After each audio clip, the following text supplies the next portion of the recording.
E acho que a gente pode pegar aqui como entrar naquele assunto que quando você fala de literatura gótica sempre desperta amores, paixões, que é o vampiro, né? Que é um personagem aí que faz parte né, do contexto muito mais antigo, né?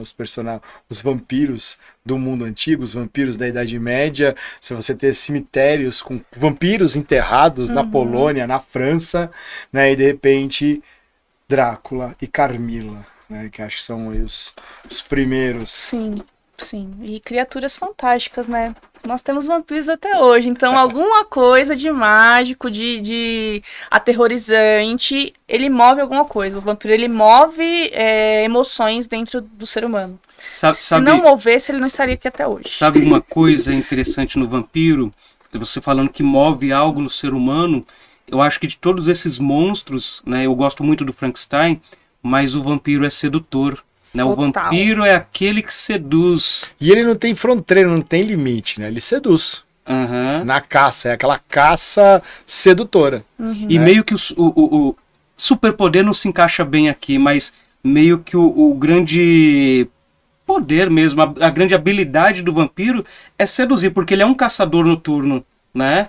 Então ele tem que seduzir, conquistar para obter.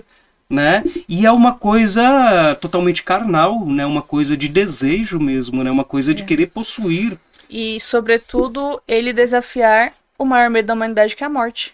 O vampiro não morre. Ou quando morre é com muito trabalho do caçador, viu, pessoal? Porque olha... Você tem que separar a cabeça, queimar o corpo, amarrar os ossos. Uma coisa e outra e tal. E aí, essa questão do vampiro. O vampiro, ele aparece primeiro com o Polidori, né? Quando, nesse livro aqui... daquela noite lá que surgiu Frankenstein e tal, o Polidori ele escreve O Vampiro, aparece o nome vampiro, né, dentro da literatura em língua inglesa, já tinha a questão do Nosferatu, a questão dessa criatura soturna de duplo, né, porque ela não tem esse reflexo, então que são coisas importantes para o vampiro que foram colocados por Drácula, por exemplo, que eu acho que todo mundo conhece, né. O vampiro de Drácula, ele não tem um reflexo, então é como se ele não tivesse uma alma. O vampiro de Drácula, ele tem muito medo de alho.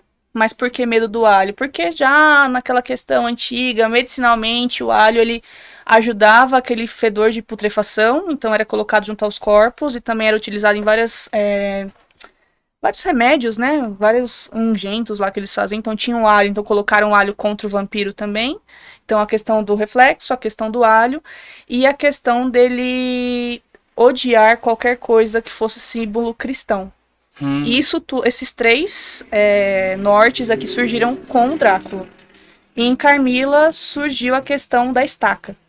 Então, são romances diferentes, mas que trouxeram 4 coisas muito importantes. Então, a estaca vai matar o vampiro. Essa estaca de madeira, tal. Assim, tal qual a bala de prata pro lobisomem, a estaca de madeira. Enquanto a estaca estiver no coração. Porque ele tem que ficar fincado. Remover a estaca de carvalho benta, né? O vampiro volta. O primeiro volta. carvalho que foi plantado, tal. Por que isso? Porque vai manter esse corpo dele em um lugar.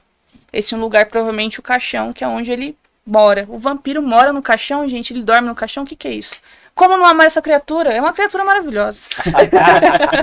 Já que você falou que você ama tanto... Fernanda ganhando uma legião de góticos como fãs neste momento. Qual versão que você gosta mais? Do vampiro mais Bela Lugosi, aquele sedutor, bonitão, do cabelo penteadinho, ou Nosferatu, que é aquele mais bizarro, né? Gente, o vampiro sedutor, né?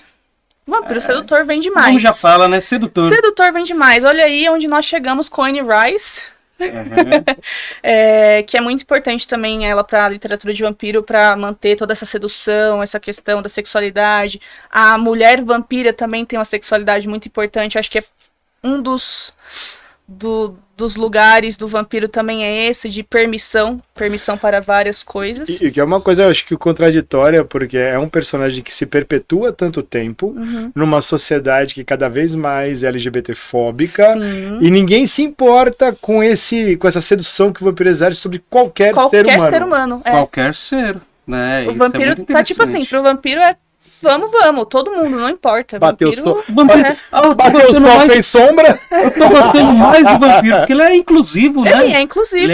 E pra ele, assim, não tem idade. Porque ele tem toda a idade do mundo. Então, assim, aquela coisa de... Ele desafia a morte, gente. Ele passou pelo tempo, ele tem todo o conhecimento porque ele viveu com os maiores mestres da humanidade. Ele é sedutor. Ele não precisa de trabalhar, ele não trabalha, ele tem tempo pra tudo. Ele venceu no job. Ele venceu na vida. Agora, ao mesmo tempo que é legal, né? Deve ser legal você viver muito e conhecer, poder viajar e tudo mais, mas também é uma maldição, né? Uhum. Porque tem essa questão solitário. da fome, do desejo e do não poder sentir, porque ao mesmo tempo que essa coisa de não ter reflexo é não ter alma, mas também não ter alma é não sentir algo, né? Sim. E desejar sentir. Ou tentar cobrir esses sentimentos com os excessos, porque naquele momento que você se envolve com alguém, você sabe que não é permanente, né? Aquela pessoa vai embora e você vai continuar Vai perecer em algum atormentado, momento, amaldiçoado na Terra, sem aqueles que você amava. E aí o vampiro moderno, que é o vampiro mais problemático, é aquele vampiro que ele vai poder sair na luz do sol. Porque ao passo que na literatura gótica o vampiro veio pra ser da obscuridade, da noite, da sedução, tudo isso é à noite, né, digamos. E aí esse vampiro moderno ele pode sair no sol porque ele tem um anel ou porque... Ele é o Blade? Mas eu não acho isso problemático. Eu vou dar uma de... Vou fazer um comentário meio velho aqui, né, não é muito legal. Mas eu acho que não tem problema ele sair de dia. O problema é quando ele sai de dia e brilha. O problema é ele brilhar. Eu acho que tudo bem ele ter um anel que o protege, porque foi feito por uma bruxa. Né? Mas brilhar Brilhar eu acho que é demais. E eu acho que esse que brilha é muito problemático, porque um cidadão que já tem mais de 100 anos continua no colegial e se interessa por uma garotinha de 17 anos. Porque sentiu o cheiro de menstruação dela. A gente tá falando de Crepúsculo, tá, gente? Pobre, comecei a ler Vampiros com Crepúsculo. Mas olha só, eu mudei, pessoal, eu evoluí.